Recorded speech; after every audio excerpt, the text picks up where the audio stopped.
प्यार भरा नमस्कार और बहुत सारा स्वागत आप सबका नम्रता की ओर से मेरे इस चैनल आइए सुने कहानी में। आज मैं आप सबके लिए शरत चंद्र चट्टोपाध्याय जी द्वारा लिखित एक कहानी लेकर आई हूँ जिसका नाम है परेश। यदि आपको मेरा कथा वाचन पसंद आता है तो प्लीज़ मेरे इस चैनल को सब्सक्राइब कर लें, लाइक कर लें, शेयर कर लें और हाँ, बेल आइकन ज़रूर दबा लें। तो आइए सुने कहानी परेश। मजूमदारों का वंश है, गांव में उनकी बहुत इज्जत है। बड़े भाई गुरुचरण इस घर के कर्ता धर्ता हैं। केवल घर के ही क्यों, अगर उन्हें सारे गांव का कर्ता धर्ता कहा जाए तो अत्युक्ति न होगी। बड़े आदमी तो और भी थे, मगर इतनी श्रद्धा भक्ति का पात्र श्री कुंजपुर में कोई और नहीं था। अपने जीवन में बड़ी नौकरी उन्होंने नहीं की। गांव छोड़कर अन्यत्र जाने को राजी हो जाते तो उनके लिए वह दुष्प्राय नहीं थी। लेकिन यौवन में जो एक बार निकटवर्ती जिला स्कूल की मास्टरी के काम में घुसे तो किसी भी लालच से उस शिक्षालय की ममता छोड़कर अन्यत्र जाने के लिए राजी ही नहीं हुई। यहाँ उनका वेतन 30 से बढ़ते बढ़ते 50 रुपया हो गया था और अब उसकी आधी 25 रुपया पेंशन पाते हैं। 3 साल हुए उन्होंने अवकाश ग्रहण कर लिया है। संसार में आज तक रुपए की कमी सबसे बड़ी चीज़ उनके लिए हुई ही नहीं। अगर ऐसा ना होता तो झगड़ा मिटाने, मामलों का फैसला करने, दलबंदी की गुत्थियां सुलझाने में उनका आदेश ही श्री कुंजपुर में सर्वमान्य हो ही नहीं सकता था। उनकी असीम धर्म निष्ठा, चरित्र की दृढ़ता और अविचलित साधुता के सामने हर कोई इज्जत के साथ सिर झुकाता है। उम्र 60 के लगभग होगी। अगर कोई आदमी चरित्र, साधुता या धार्मिकता में ज्यादती दिखाता तो आसपास के 10-20 गांव के लोग उसका यह कहकर मजाक उड़ाते, ओफो, तुम तो एकदम गुरुचरण मालूम होते हो। गुरुचरण की स्त्री नहीं थी, सिर्फ एक लड़का था, विमल। संसार में शायद अद्भुत कहलाने लायक सचमुच कुछ है ही नहीं। नहीं तो इतने बड़े और सर्वगुण संपन्न पिता के ऐसा सर्वदोष संपन्न पुत्र न जाने कैसे हुआ, कुछ समझ में नहीं आता। पुत्र के साथ पिता का सांसारिक बंधन नहीं के बराबर था। उनका सारा का सारा बंधन जा पड़ा था भतीजे परेश पर। हरिचरण का बड़ा लड़का परेश ही मानो उनका अपना लड़का हो। परेश एमए पास करके कानून पढ़ रहा है।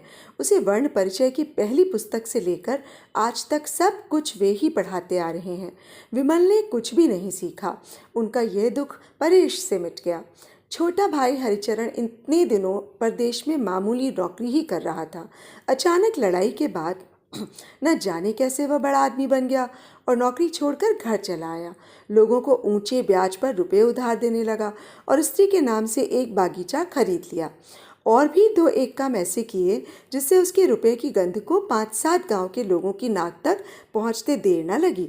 एक दिन हरिचरण ने आकर विनयपूर्वक कहा, भैया, आपसे बहुत दिनों से एक बात कहने की सोच रहा हूँ। गुरुचरण ने कहा, अच्छी बात है, कहो। हरिचरण बगले झांकता हुआ बोला, आप अकेले अब और कितना कर सकेंगे, उम्र भी काफ़ी हो चली है। गुरुचरण ने कहा, सो तो है ही, 60वां चल रहा है। हरिचरण ने कहा, इसी से कह रहा था, मैं तो अब घर पर ही रहूँगा। जमीन जायदाद तो अपनी मामूली ही है और गैर सिलसिले से पड़ी है। गुरुचरण ने पल भर अपने छोटे भाई के चेहरे की तरफ देखकर कहा, जमीन जायदाद तो अपनी मामूली ही है और गैर सिलसिले से भी नहीं है, लेकिन तुम क्या अलग होने की बात कह रहे हो?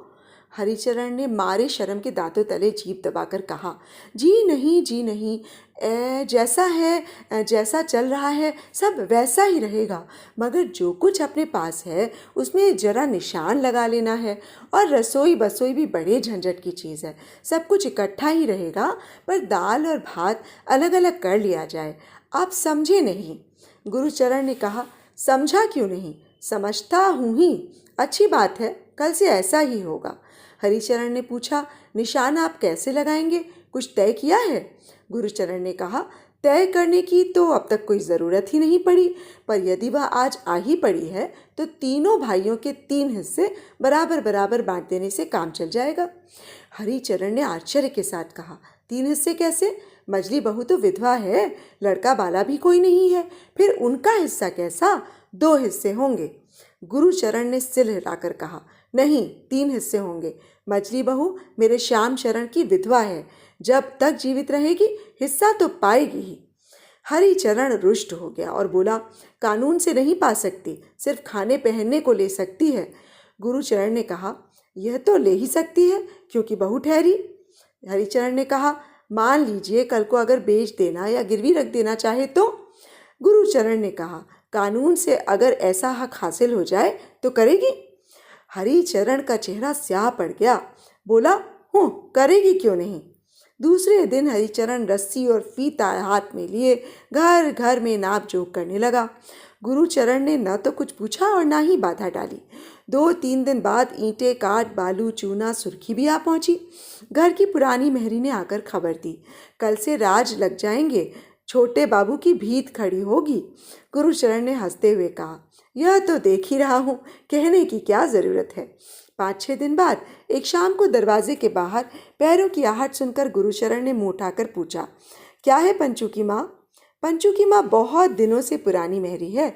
उसने इशारे से दिखाते हुए कहा, मछली बहू खड़ी हैं बड़े बाबू। बड़ी बहू के मरने के बाद से विधवा बहू ही इस गृहस्थी की मालकिन है। वे ओट में खड़ी होकर जेठ के साथ बोलती हैं। उन्होंने मीठे स्वर में कहा, ससुर के घर में क्या मेरा कुछ भी दावा नहीं, जो छोटी बहू मुझे रात दिन गालियां दिया करती हैं। गुरुचरण ने कहा, है क्यों नहीं बहू, जैसा उनका है ठीक वैसा ही तुम्हारा भी हक है। पंचू की माँ ने कहा, लेकिन इस तरह करने से तो घर में रहना मुश्किल है। गुरुचरण सब सुन रहे थे। क्षण भर चुप रहकर बोले, परेश को आने के लिए चिट्ठी लिख दी है पंचू की माँ, उसके आते ही सब ठीक हो जाएगा, तब तक तुम लोग ज़रा बर्दाश्त कर लो। मछली बहू ने दुविधा करते हुए कहा, लेकिन परेश क्या। गुरुचरण ने टोकते हुए कहा, लेकिन कुछ नहीं मछली बहू, मेरे परेश के विषय में लेकिन नहीं चल सकता। हरी उसका बाप ज़रूर है, लेकिन वो लड़का मेरा ही है। सारी दुनिया एक तरफ हो जाए तो भी वह मेरा ही रहेगा। उसके ताऊ जी भी अन्याय नहीं करते। ये बात अगर वह न समझते तो समझ लेना कि व्यर्थ ही मैंने इतने दिनों पराए लड़के को छाती से लगाकर आदमी बनाया। दासी ने कहा, इसमें क्या कहना है, उस साल माता निकली थी, तब तुम्हारे सिवा उसे यमराज के मुंह से और कौन छीन सकता था। बड़े बाबू, कब कहाँ छोटे बाबू थे और कहाँ उसकी सौतेली माँ। डर के मारे कोई इसके पास तक न फटकता था। अकेले ताऊ जी ही थे, क्या दिन और क्या रात। मछली बहू ने कहा, परेश की माँ जीवित रहती तो शायद उससे भी इतना ना होता। गुरुचरण संकोच में पड़ गए। रहने दो बेटी, ये सब बातें रहने दो। उसके चले जाने पर वृद्ध गुरुचरण की आंखों के सामने मानो विमल और परेश दोनों पास पास खड़े हो गए। जंगले के बाहर अंधकार में आकाश की तरफ देखकर उनके मुंह से एक लंबी सांस निकल पड़ी। उसके बाद मोटी बांस की लाठी उठाकर वे सरकारों के बैठक खाने में शतरंज खेलने चले गए। दूसरे दिन दोपहर को गुरुचरण रोटी खाने के लिए बैठे थे। मकान के उत्तरी तरफ के बरामदे का कुछ हिस्सा घेरकर हरिचरण की रसोई का काम चल रहा था। वहाँ से तीक्ष्ण नाड़ी कंठ से ऐसी ऐसी कड़वी बातें निकल रही थीं जिनका हदो हिसाब ही नहीं। उनके भोजन में काफ़ी विघ्न हो रहा था, मगर उनमें जब सहसा पुरुष का मोटा गला आ मिला तब पल भर के लिए उनके कान खड़े हो गए और सुनकर अचानक वे उठ खड़े हो गए। मछली बहू ओट में से हाय हाय कर उठी और पंचू की माँ ने क्रोध के मारे और चोप की चीत्कार करके इस दुर्घटना को प्रकट कर दिया। आंगन में खड़े होकर गुरुचरण ने भाई को पुकार कर कहा, हरिचरण, औरतों की बात पर मैं ध्यान ही नहीं देना चाहता, पर तुम पुरुष होकर अगर विधवा बड़ी भौजाई का इस तरह अपमान करोगे तो उसका फिर इस घर में रहना नहीं हो सकता। इस बात का किसी ने जवाब नहीं दिया, लेकिन बाहर जाने के रास्ते में उन्हें छोटी बहू का परिचित तीक्ष्ण कंठ सुनाई दिया। वो मजाक उड़ाती हुई कह रही थी, इस तरह मेरा अपमान ना किया करो, कहे देती हूँ, नहीं तो मछली बहू घर में ही ना रहेंगी। तब क्या होगा। हरिचरण जवाब दे रहा था, दुनिया रसातल में डूब जाएगी, और क्या होगा। कौन रहने के लिए सिर की कसम दिला रहा है, चली जाए तो जान बचे। गुरुचरण ठिठक कर खड़े हो गए। हेडमास्टर साहब की कन्या के विवाह में शामिल होने के लिए गुरुचरण कृष्णनगर को रवाना ही हो रहे थे कि इतने में अचानक सुना कि परेश घर आ गया है और आते ही बुखार में पड़ गया है। वे घबराए हुए परेश के कमरे में घुस रहे थे कि सामने छोटे भाई को देखकर पूछ बैठे, परेश को बुखार आ गया है क्या। हरिचरण हाँ कहकर चला गया। छोटी बहू के मायके की नौकरानी ने सामने रास्ता रोककर कहा, आप भीतर मत जाइए। न जाऊं, मगर क्यों। भीतर दीदी जी बैठी हैं, उन्हें ज़रा हट जाने को कह देना। नौकरानी ने कहा, हट कहाँ जाएंगी, लड़के के माथे पर हाथ फेर रही हैं, कहकर वो अपने काम से एक ओर चली गई। गुरुचरण स्वप्नाच्छन्न की भांति क्षण भर खड़े रहे, फिर परेश को पुकार कर बोले, परेश, अब कैसी तबीयत है बेटा? भीतर से इस व्याकुल प्रश्न का कोई जवाब ही ना आया, मगर नौकरानी ने वहीं से जवाब दिया, भैया जी को बुखार आ गया है, सुन तो लिया। गुरुचरण स्तब्ध होकर 2-3 मिनट तक खड़े रहे, फिर धीरे से बाहर चले आए और किसी से कोई बात न करके सीधे रेलवे स्टेशन की ओर रवाना हो गए।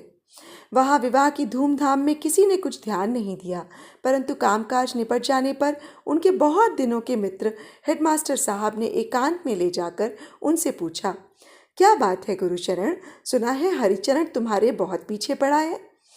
गुरुचरण ने अनमयस्क की भांति कहा, हरिचरण? नहीं तो क्या जी, हरिचरण की शैतानी का हाल तो सभी सुन चुके हैं। गुरुचरण को सहसा सब बातें याद आ गईं। वो बोले, हाँ, जमीन जायदाद के बारे में हरिचरण कुछ गड़बड़ी तो कर रहा है। उनकी बात के ढंग से हेडमास्टर चुप हो गए। दोनों बचपन के निष्कपट मित्र हैं, फिर भी गुरुचरण अंदर की बात को उदासीनता के आवरण में छिपाना चाहते हैं। इस बात का ख्याल करके फिर उन्होंने कोई बात नहीं पूछी। गुरुचरण ने कृष्णनगर से घर वापस आकर देखा कि उनकी इन दिनों की गैर हाजिरी में मौका पाकर हरिचरण ने आंगन में जगह जगह गड्ढे खोद खाद कर ऐसा हाल कर रखा है कि कहीं पैर रखने को जगह नहीं। वे समझ गए कि वो अपनी मर्जी और सहूलियत के माफिक घर का बंटवारा करके बीच में दीवार खड़ी करेगा। उसके पास रुपया है, लिहाजा किसी और के मतामत की उसे आवश्यकता नहीं। वे अपने कमरे में जाकर कपड़े बदल रहे थे, इतने में मझली बहू को साथ लिए पंचू की माँ आ खड़ी हुई।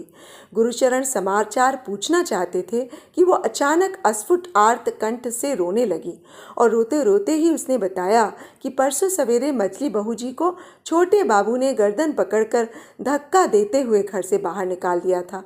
यदि मैं मौजूद ना होती तो शायद मार मार कर इसको अधमरी कर डालते। घटना पूरी तरह से समझने में गुरुचरण को अधिक देर न लगी, फिर भी वे मिट्टी के पुतले की तरह निर्वाक और निस्पंद रहकर सहसा पूछ उठे, सचमुच ही क्या हरिचरण ने तुम्हारी देह को हाथ लगाया था बहू रानी? लगा सका वह? थोड़ी देर बाद पूछा, जान पड़ता है तब परेश शायद खाट पर पड़ा होगा। पंचू की माँ ने कहा, उन्हें तो कुछ हुआ ही नहीं है बड़े बाबू, अभी आज ही तो प्रातः की गाड़ी से कलकत्ता चले गए हैं। कुछ हुआ नहीं तो वह अपने बाप की करतूत जानकर गया है? पंचू की माँ ने कहा, हाँ, सभी कुछ। गुरुचरण के पैरों के नीचे से जमीन खिसक गई। बोले, बहू रानी, इतने बड़े अपराध की सजा अगर उसे ना मिले तो इस घर में मेरा रहना उठ गया समझो। चलो, अभी भी वक्त है, मैं गाड़ी लिए आता हूँ, तुम्हें अदालत चलकर नालिश करनी होगी। अदालत जाकर नालिश करने के नाम से मझली बहू चौंक पड़ी।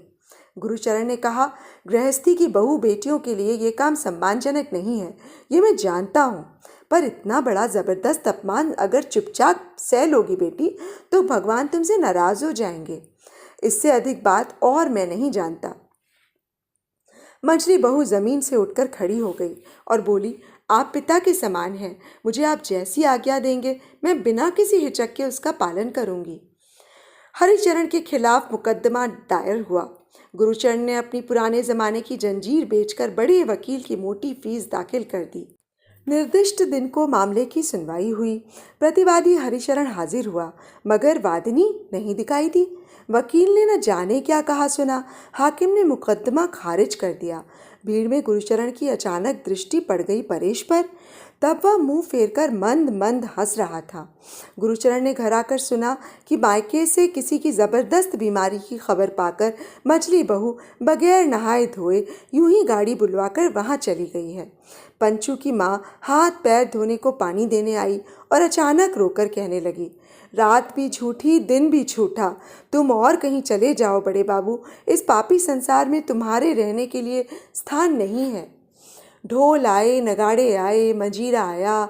मुकदमा जीत जाने की खुशी में हरिचरण के घर शुभ चंडी की पूजा के ऐसे बाजे बजे कि सारा गांव उथल पुथल हो उठा।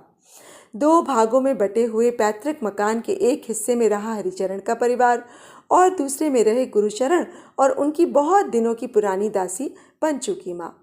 दूसरे दिन सवेरे पंचू की माँ ने आकर कहा, रसोई का सब सामान जुटा दिया है बड़े बाबू। रसोई का? ओ हाँ ठीक है, चलो मैं आया, कहकर गुरुचरण उठना ही चाहते थे कि दासी ने कहा, कोई जल्दी नहीं है बड़े बाबू, जरा दिन चढ़ने दीजिए, बल्कि आप गंगा स्नान कराइए। अच्छी बात है, जाता हूँ, कहकर गुरुचरण पलक मारते ही गंगा स्नान के लिए जाने को तैयार हो उठ खड़े हुए। उनके काम या बात में कहीं कुछ भी असंगति नहीं थी। फिर भी पंचू की माँ को न जाने क्यों बहुत बुरा सा प्रतीत हुआ। उसे बार बार यही ख्याल आने लगा मानो ये पहले के वे बड़े बाबू नहीं रहे। पंचू की माँ भीतर जाकर चिल्ला चिल्ला कर कहने लगी, कभी भला ना होगा, हरगिज भला ना होगा, इसकी सज़ा भगवान अवश्य ही देंगे। किसका भला ना होगा और किसे भगवान सज़ा अवश्य देंगे, उनको कुछ समझ में ना आया। लेकिन उस दिन छोटे बाबू की ओर से इस बारे में झगड़ा करने को कोई तैयार नहीं हुआ। इसी तरह दिन बीतने लगे। गुरुचरण की एकमात्र संतान विमल चंद्र सुसंतान नहीं है, वे इस बात को अच्छी प्रकार से जानते थे। कई मास पहले कुछ घंटों के लिए एक बार वह घर आया था, फिर उसके दर्शन ही नहीं हुए। उस बार वह एक बैग में छिपाकर न जाने क्या क्या रख गया था। उसके चले जाने के बाद गुरुचरण ने बुलाकर कहा था, देख तो बेटा क्या है इसमें। परेश ने अच्छी तरह देखभाल कर कहा था, कुछ कागजात हैं, संभवतः दस्तावेज हों, ताऊजी इन्हें जला दूं? गुरुचरण ने कहा था, अगर ज़रूरी हुए तो। परेश ने कहा था, ज़रूरी तो है ही, पर विमल भैया के लिए शायद गैर ज़रूरी है। इस आफत की ज़रूरत ही क्या है घर में रखने की। गुरुचरण ने आपत्ति की थी, बगैर जाने ख़त्म नहीं करना चाहिए परेश, किसी का सत्यानाश भी हो सकता है। इन्हें तो कहीं छिपा कर रख दे बेटा, पीछे देखा जाएगा। इस घटना की उन्हें तो याद तक नहीं थी। आज सवेरे गंगा स्नान से लौटकर रसोई बनाने जा रहे थे, इतने में अचानक बैग लिए हुए परेश, हरिचरण और गांव के कई सज्जन और पुलिस आकर खड़ी हो गई। घटना संक्षेप में इस प्रकार है कि विमल डकैती का आसामी है, फिलहाल फरार है। अखबार में खबर पढ़कर परेश ने पुलिस को सारी बातें बता दी हैं। बैग अब तक उसी के पास था। विमल खराब लड़का है, शराब पीता है, अनुषंगिक और भी अनेक दोष हैं। कलकत्ता रहकर कोई मामूली सी नौकरी करके वो ये सब काम किया करता है, मगर वह डकैती कर सकता है, ऐसा शक पिता के मन में कभी स्वप्न में भी ना हुआ। कुछ पल वे एकटक परेश के चेहरे की तरफ देखते रहे। उसके पश्चात उनकी निष्प्रभ निर्निमेष दोनों आँखों से झरझर आंसू गिरने लगे। बोले, सब सच है, परेश ने एक बात भी झूठ नहीं कही। दरोगा ने और भी दो चार बातें पूछकर उन्हें छुट्टी दे दी। जाते समय उसने अचानक झुककर गुरुचरण के पांव छुए और कहा, आप उम्र में मुझसे बड़े हैं और ब्राह्मण हैं, मेरा कसूर ध्यान में न लाइएगा। इतने भारी दुख का काम मैंने इसके पहले कभी नहीं किया। इसके पश्चात कई महीने बीत जाने पर खबर आई कि विमल को 7 वर्ष की सजा हुई है। फिर ढोल नगाड़े और मजीरा बजाकर समारोह के साथ शुभ चंडी की पूजा की तैयारियां होने लगीं। परेश ने कहा, बाबूजी ये सब रहने दो। क्यों? परेश ने कहा, यह मुझसे बर्दाश्त नहीं होगा। बाप ने कहा, अच्छी बात है, बर्दाश्त ना कर सको तो आज का दिन कलकत्ता जाकर घूम फिर कर बिताया आओ। जगन माता की पूजा है, धर्म कर्म में रुकावट मत डालो। कहना न होगा कि धर्म कर्म में कोई रुकावट ही नहीं आई। 10 दिन बाद एक दिन सवेरे गुरुचरण के घर की ओर अकस्मात शोरगुल और चीख चिल्लाहट सुनाई दी और कुछ देर बाद ग्वालिन रोते हुए आ खड़ी हुई। उसकी नाक से खून बह रहा था। हरिचरण ने घबराहट के साथ पूछा, खून कैसे आ गया मोक्षदा, बात क्या है? रोने की आवाज़ सुनकर घर के सभी आ पहुँचे। मोक्षदा ने कहा, दूध में पानी मिलाया था, इसलिए बड़े बाबू ने लात मार मुझे गड्ढे में गिरा दिया। हरिचरण ने कहा, किसने किसने? हट। परेश ने कहा, ताऊजी ने। झूठ बोलती है। छोटी बहू ने कहा, जेठ जी औरतों के शरीर को हाथ लगाएंगे, तू क्या सपना देख रही है दूध वाली? उसने अपने शरीर पर कीच मिट्टी दिखाते हुए देवी देवताओं की कसम खाकर कहा कि सच्ची बात है। दीवार का उठना तो बंद हो गया था, पर आंगन के गड्ढे सब ज्यों के त्यों बने हुए थे, मूंदे नहीं गए थे। गुरुचरण के लात मारने पर उन्हीं में से एक में गिर जाने से उसे चोट आ गई थी। हरिचरण ने कहा, चल मेरे साथ, नालिश कर दे। स्त्री ने कहा, कैसी असंभव बात करते हो तुम, जेठजी औरतों के शरीर पर हाथ लगाएंगे? झूठी बात है। हरिचरण ने कहा, झूठी होगी, हार जाएगी, लेकिन भैया के मुंह से तो झूठ निकल नहीं सकता, मारा होगा तो सजा हो जाएगी। युक्ति सुनकर स्त्री में सुबुद्धि आ गई। बोली, है तो ठीक, ले जाकर नालिश करवा दो, ठीक सजा हो जाएगी। हुआ भी यही। भैया के मुंह से झूठ ना निकल सका। अदालत के फैसले से उन पर 10 रुपया जुर्माना हो गया। अब की बार शुभचंडी की पूजा तो नहीं हुई, मगर दूसरे दिन देखा गया कि कुछ लड़के झुंड बनाकर गुरुचरण के पीछे पीछे शोरगुल मचाते हुए और बकते हुए जा रहे हैं। ग्वालिन को मारने का गीत भी इतने में बन गया था। रात के लगभग 8 बजे होंगे। हरिचरण की बैठक भरी हुई थी। गांव के मुरब्बी लोग आजकल यहीं आने लगे हैं। अचानक एक आदमी ने आकर एक बड़े आनंद की खबर सुनाई। लुहारों के लड़के ने विश्वकर्मा पूजा के उत्सव में कलकत्ते से 2 जनी खेमटा नाचने वाली बुलाई हैं। उन्हीं के नाच की महफिल में गुरुचरण बैठे हैं। हरिचरण हंसते हंसते लोटपोट हो गए और बोले, पागल है पागल, इसकी बात सुनो। भैया खेमटा नाच देख रहे हैं। किस चंडू खाने से आ रहे हो अविनाश? अविनाश ने सौगंध खाकर कहा, अपनी आंखों से देखकर आया हूँ। एक आदमी दौड़ा गया सच्ची खबर लाने के लिए। 10 मिनट के पश्चात वो लौट आया और बोला कि हाँ, बिल्कुल सच बात है, और सिर्फ नाच ही नहीं देख रहे, बल्कि रुमाल में बांधकर उन्हें न्यौछावर देते हुए भी वह अपनी आंखों से देख आया है। बस फिर क्या था, एक जोर का शोरगुल उठ खड़ा हुआ। किसी ने कहा, किसी दिन ऐसा होगा ही, ये तो जानी हुई बात थी। कोई कहने लगा, जिस दिन बिना कसूर औरत के शरीर पर हाथ लगाया था, उसी दिन हम समझ गए थे। एक ने लड़के की डकैती का उल्लेख करते हुए कहा, उसी से बाप के चरित्र का अंदाजा हो सकता है। इसी तरह की न जाने कितनी ही बातें होने लगी। आज कुछ बोला नहीं तो सिर्फ एक हरिचरण। वह अनमनस्क सा होकर खामोश बैठा रहा। उससे न जाने कैसे मानो आज बचपन का स्मरण हो आया। क्या ये ही उसके भैया हैं? यही गुरुचरण मजूमदार हैं? रात के लगभग 2-2:30 बजे होंगे, पर नाच समाप्त होने में अब भी देर है। विश्वकर्मा पूजा जल्दी ही खत्म हो चुकी थी, पर उसकी रेशा अब भी चल रही थी, जिसे भक्त लोग शराब पीकर, मांस खाकर, रंडी नाच नचाकर दक्ष यज्ञ के रूप में पूरा कर रहे थे। अधिकांश लोग अपना होश हवास खो बैठे थे और उन्हीं के बीच में बैठे मुस्कुरा रहे थे वृद्ध गुरुचरण। इतने में कोई चादर से मुंह ढके हुए वहां आया और धीरे से उसने उनकी पीठ पर हाथ रखा। वे चौंक पड़े और बोले, कौन? उसने कहा, मैं हूँ परेश, ताऊजी घर चलिए। गुरुचरण ने कोई भी आपत्ति नहीं की। बोले, घर चलो। उत्सव मंच का जरा सा मंद प्रकाश रास्ते पर आ रहा था। वहां पहुंचकर परेश एक टक ताऊ के चेहरे की ओर देखता रहा। आंखों में वो ज्योति नहीं, चेहरे पर वह तेज नहीं। नीचे से ऊपर तक सारा का सारा आदमी भूताविष्ट सा हो गया है। इतने दिनों बाद आज उसकी आंखों से आंसू गिरने लगे, और इतने दिनों बाद आज उसकी आंखें देख सकीं कि लोगों के आगे लज्जित होने लायक ताऊ जी में कोई भी चीज़ बाकी नहीं रही है। इस अर्ध सचेतन शरीर को छोड़कर वे और कहीं चले गए हैं। उसने कहा, आपकी काशी जाने की बड़ी तमन्ना थी न ताऊ जी, चलिएगा? गुरुचरण कंगाल की तरह बोल उठे, जाऊंगा परेश, जाऊंगा, पर कौन ले जाएगा मुझे? परेश ने कहा, मैं ले जाऊंगा ताऊ जी। तो चल, एक बार घर चलकर चीज वस्तु ले आते हैं। परेश ने कहा, नहीं ताऊ जी, उस घर में अब नहीं जाना है, वहाँ का अब कुछ भी नहीं चाहिए हमें। गुरुचरण को अचानक मानो होश आ गया। क्षण भर खामोश रहकर बोले, कुछ नहीं चाहिए? उस घर का अब हम कुछ नहीं चाहते? परेश ने अपनी आंखें पोंछते हुए कहा, नहीं ताऊ जी, कुछ नहीं चाहिए। उन चीज़ों को लेने वाले और बहुत है वहाँ, चलिए।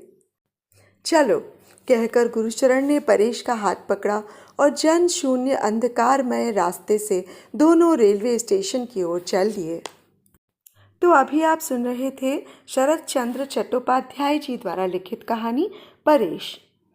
इस कहानी को सुनकर तो दोस्तों ऐसा ही लगता है कि आवश्यकता से अधिक अच्छे, सच्चे और सीधे लोगों का कुछ लोग बहुत नाजायज़ लाभ उठाते हैं। तो आप सबको ये कहानी कैसी लगी, मुझे कमेंट बॉक्स में लिखकर ज़रूर बताइएगा। इतना समय देने के लिए, मेरी कहानी सुनने के लिए आप सबका बहुत बहुत धन्यवाद। तो कल तक के लिए इजाज़त दीजिए। कल फिर एक अच्छी सी कहानी के साथ आप सबके सामने हाजिर हो जाऊंगी। नमस्कार।